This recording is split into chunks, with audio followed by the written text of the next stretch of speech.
I'm Christy Ringen. I'm the Academic Resource Coordinator here at Bethany, and I assist students with services such as tutoring, guided study sessions, 504 accommodations, and just kind of weekly one-on-one check-ins.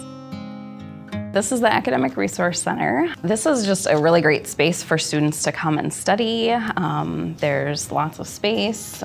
They can work in a small group, meet with their tutor. There's computers available for students to use if they need a computer. There's copier, printer. You know, one of my favorite new things is probably the adjoining private office. I meet with over 50 students a week, and so it's a great space just to be able to close the doors and talk about student progress, and lots of good resources here. Up here in Luther Hall, there's a lot of really great friendly faces, and we're always wanting to help out however we can, and just come and ask, and we'll get you pointed in the right direction.